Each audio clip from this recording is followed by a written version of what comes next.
What is up, space pirates? This is your Admiral, the obviously awesome Dr. Disaster, and here is an interesting thing that came from yesterday's announcement for the nominees at the Game Awards. It looks like The Witcher 4 might be releasing much earlier than we thought. It might be coming next year in 2026.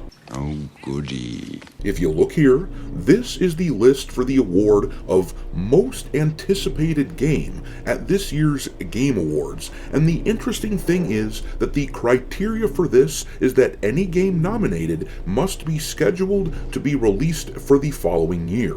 On the list, they have 007 First Light, which releases this spring. There's GTA 6, which was pushed back to late next year, but still, as of right now, it is supposedly still coming out in 2026.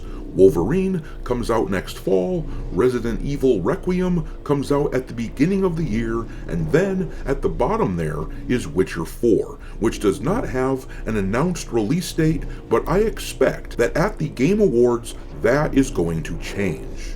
Whoop-de-doo! There are a variety of reasons as to why I'm not particularly excited about The Witcher 4, even though I really should be.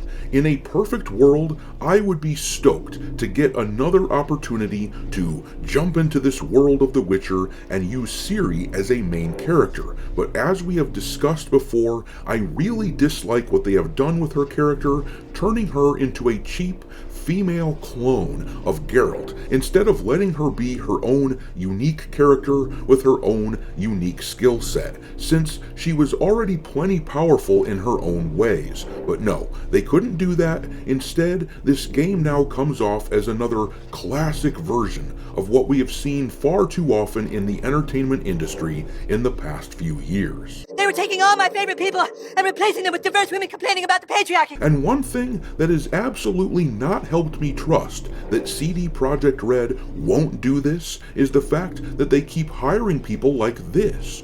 Right here we have a former director that worked on Marvel's Spider-Man 2 with Insomniac, meaning that she worked with Sweet Baby Inc., but CD Projekt Red just brought this person on board to work for them. Admittedly, this is for Cyberpunk 2 and not The Witcher 4, but it speaks volumes about the sort of people that they have working there now. It speaks volumes about the sort of culture that they are building. The folks they are hiring consistently seem like pure dog shit hires, as if CD Projekt Red is utterly committed to injecting wokeness into everything they touch, and we are going to look at a string of recent hires which makes this news that The Witcher 4 is supposedly coming out sometime soon. Well, under normal circumstances, I'd react to it like this.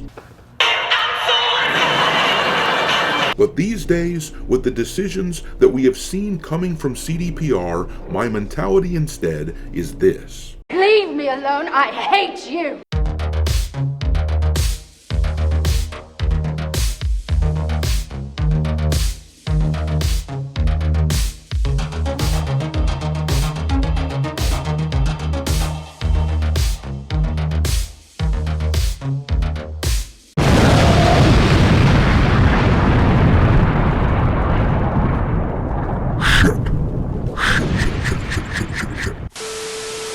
Alright, me hearties, make sure that you hit the like button on this video, share it with your friends, and subscribe to the channel if you haven't already.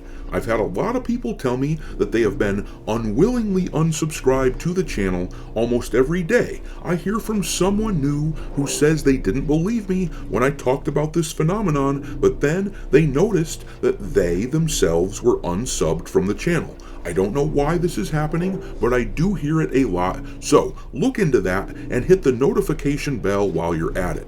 Anyways, let's talk about why The Witcher 4 doesn't seem that exciting to me. First of all, we have to make sure that we're all on the same page here. We all must have the proper context when it comes to this game. Last year at the Game Awards, they released the trailer that I have playing in the background for this game, and they showed that in this new Witcher game, Ciri is a Witcher. This means that she risked her life undergoing the trial of grasses, which literally no female had ever survived in history. This, by the way, is why the term Witcher exists as it does. Apparently, it is, at least to some extent anyhow, a masculinized version of the word witch. But anyhow, all that aside, Ciri was already a powerful character in her own right. She had her own powers, and it would have been extremely interesting to see them make a game where someone like her was going around this world with her magic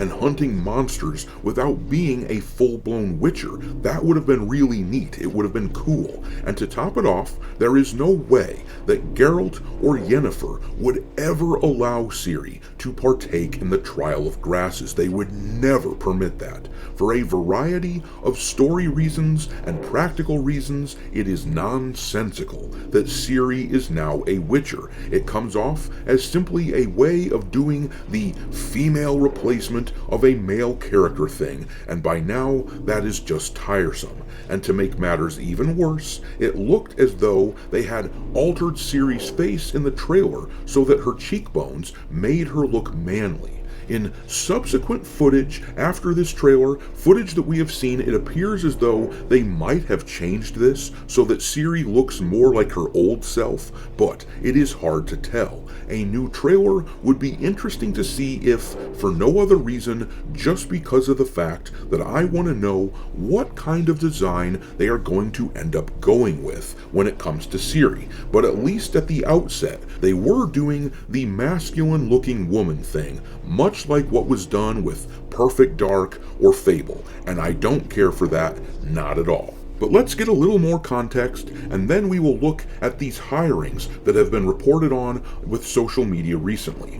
One of the games that I am personally looking forward to the most next year, even though it was not on that list of most anticipated games at the Game Awards, is The Blood of Dawnwalker, which comes from the studio Rebel Wolves. That studio is headed up by the former game director of The Witcher 3, and he brought with him the art director of all the old Witcher games, along with a bunch of other former CDPR employees, after a bunch of the lunatics currently working at the company accused that game director of being a bully, which is a common tactic used by the woke to push people out of a company, to hollow it out so that they can take over. The Blood of Dawnwalker looks awesome, and it is a testament to the talent that CDPR has lost. But CD Projekt Red has attempted to fill the voids left by these people. Let's just look at some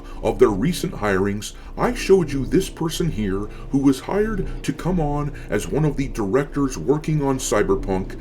This image here was making the rounds on social media, and I apologize for the graininess, but somebody somewhere has been going around and deleting this image all across the internet for whatever reason, so that there aren't any good versions of it that I can find running around anywhere. And it's almost as if they aren't proud of this purple-haired land whale carrying around a dog everywhere to make up for the children that she'll likely never have because she's bought into the consumer culture as a replacement for a life of meaning and purpose. Someone doesn't seem to have liked this image being circulated around on social media, which tells you everything you need to know about this hiring. Meanwhile, here is someone hired semi-recently from Firewalk Studios onto CDPR's teams. If you aren't familiar, Firewalk made fricking Concord, the game with the ugliest art that you have ever seen. Oh, and of course, this person worked as an artist at Firewalk Studios and is now working as an artist at CDPR. Isn't that just wonderful?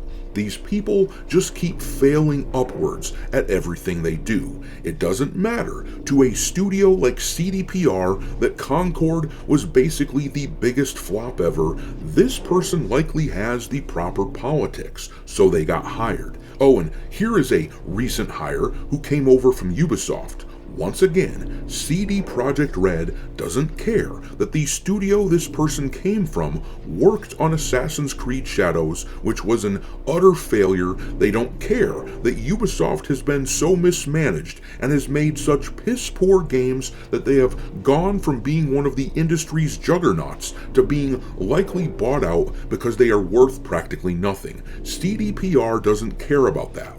I'm sure the most important thing about this person is that they fit into the particular culture that CD Projekt Red is trying to build there. And if you look at some other hirings that we have seen over the past year or so, you can see a major pattern with these guys.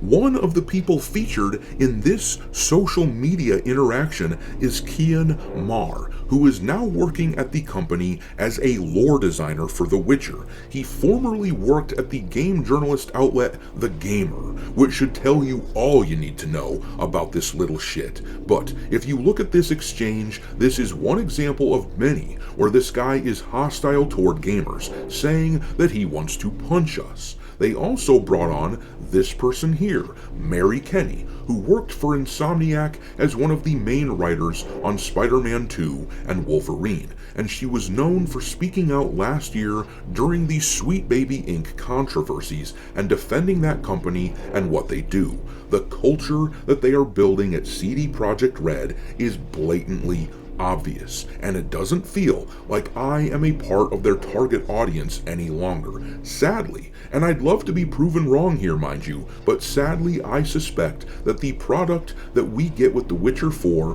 will be more akin to the Netflix Witcher Season 4 than the old CD Projekt Red games, because it sounds like the culture at both Netflix and CDPR are pretty damn similar. But I'm gonna leave it there. Drop your thoughts on The Witcher 4 into the comment section below, and we will talk there. Thanks for watching, me hearties. If you haven't already, your Admiral is inviting you to subscribe to the channel and become a part of the crew. Life as a space pirate may not be glamorous, but there's always plenty of booty.